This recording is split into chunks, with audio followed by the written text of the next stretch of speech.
sejahtera bagi kita semua. Apa kabar? Semoga kita dalam keadaan baik-baik saja. Hari ini bersama-sama kita akan memaknai Jumat Agung melalui Sabda Tuhan, dan pembacaan Alkitab diambil dari Injil menurut Yohanes pasal 19 ayat 19 hingga ayat 24 dengan tema salib yang menyuarakan kasih dan kebenaran. Sebelum kita merenungkan sabda Tuhan, mari kita berdoa. Ya Tuhan, pada hari ini kami datang ke hadirat Engkau. Di momentum Jumat Agung ini, kami mau kembali memaknai Kristus yang berkurban, yang mati bagi kami di kayu salib. Dan biarlah momentum tersebut dapat kami renungkan bersama melalui sabda Tuhan. Ya Tuhan, topang kami, bantu kami, mampukan kami agar kami mengerti sabda Tuhan. Dan pada akhirnya kami dibantu, ditopang dan ditolong oleh Tuhan untuk memaknai hari Jumat Agung ini. Bersabdalah ya Tuhan, kami siap sedia merenungkan sabda.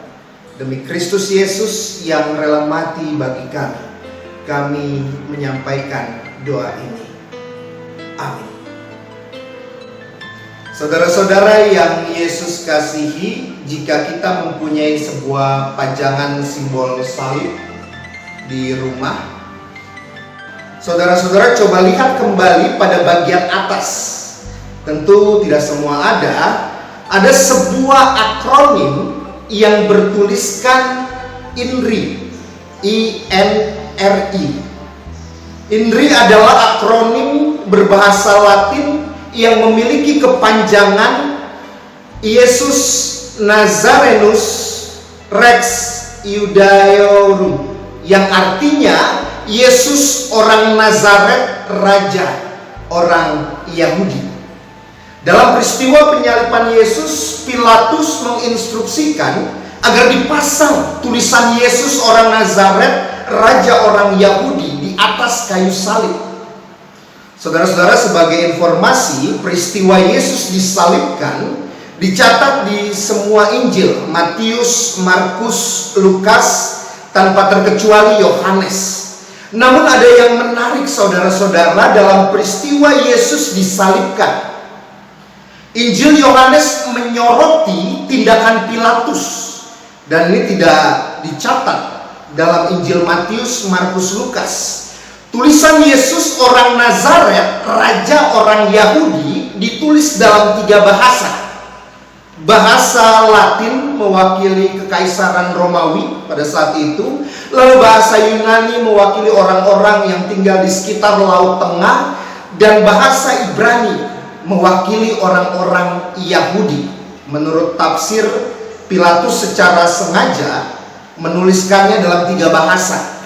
Tindakan Pilatus ini dilihat sebagai bentuk pembalasan kepada mereka yang menekankan hukuman mati kepada orang yang tidak bersalah, dalam hal ini Yesus, agar mereka dipermalukan melalui tulisan tersebut. Saudara-saudara, kenapa Yohanes mengangkat peristiwa ini? Itu yang menjadi pertanyaannya.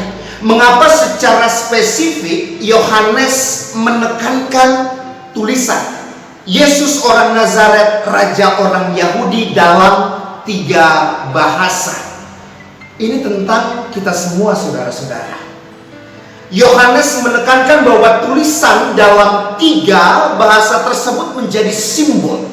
Menjadi simbol apa? Bahwa kematian Yesus bukan hanya bagi orang Yahudi, namun juga bagi orang Yunani, orang Romawi, bahkan bagi saudara-saudara dan saya. Tindakan Pilatus menyingkap sebuah pesan dan kebenaran bahwa kerajaan yang dipimpin oleh Yesus bersifat universal. Kerajaannya mendunia. Yesus bukan hanya raja bagi orang-orang Yahudi, namun ia menjadi raja dalam kehidupan saudara-saudara dan saya. Saudara-saudara, peristiwa salib menyuarakan kebenaran yang sejati, yaitu Yesus yang menjadi raja dan mati demi saudara saya dan kita semua. Maka pertanyaannya, maukah kita hidup sepenuhnya dan seutuhnya dipimpin oleh seorang raja yang sejati, raja di atas segala raja, yaitu Tuhan Yesus. Hal yang kedua, saudara-saudara, yang dapat kita refleksikan, bahwa peristiwa salib tidak hanya menyuarakan kebenaran, namun juga menyuarakan kasih Allah. Saudara-saudara, ada seorang yang bernama Santa Teresia. Ia adalah seorang suster Karmelit Katolik Roma. Dalam sebuah kutipan ia mengatakan demikian: sebuah perbuatan yang paling cemerlang tanpa kasih, maka sama sekali tidak berarti.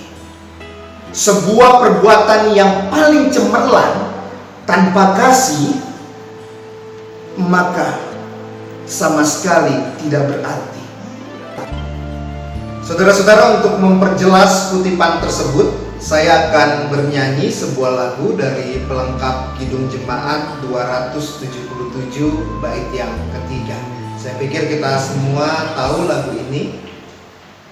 Sekalipun diriku membagikan semua harta yang kumiliki, bahkan aku serahkan tubuh jiwa ragaku, dibakar pun kusudi. Tapi jika aku tak mempunyai kasih, tiada berguna lagi diriku, tiada berguna diriku. Bayangkan saudara-saudara, membagikan semua harta yang dimiliki atau dibakar pun sudi. Tindakan-tindakan yang cemerlang, tindakan yang luar biasa, wow. Tapi semua akan sia-sia, tidak berarti jika tidak didasari oleh kasih. Itulah yang dimaksud oleh Santa Teresia. Perbuatan secemerlang apapun tiada berarti tanpa ada kasih di dalamnya. Pengorbanan Yesus di kayu salib sungguh berarti dan tidaklah sia-sia. Kenapa? Karena ada kasih yang hendak disuarakan melalui pengorbanannya di kayu salib. Kasih bagi dunia, kasih bagi saudara dan saya. Maka saudara-saudara, di momentum Jumat Agung ini, mari kita memaknai Yesus yang mati, namun juga memaknai Yesus yang hidup sebagai Tuhan dan Raja dalam kehidupan saudara-saudara. Milikilah kasih Yesus dalam kehidupan kita, sehingga kita dimampukan untuk melakukan kasih kepada sesama kita. Dengarlah suara kasih dan kebenaran dari peristiwa salib Kristus. Maknailah Jumat Agung sebagai bentuk kematian Kristus, namun juga bentuk kasih Kristus kepada saudara-saudara dan kepada saya. Selamat memaknai Jumat Agung. Tuhan memberkati kita semua. Tuhan menyelamatkan kita semua. Amin.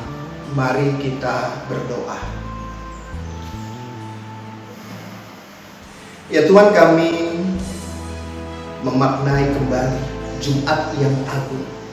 Keagungan Tuhan terlihat ketika Tuhan mengorbankan dirinya bagi kami semua.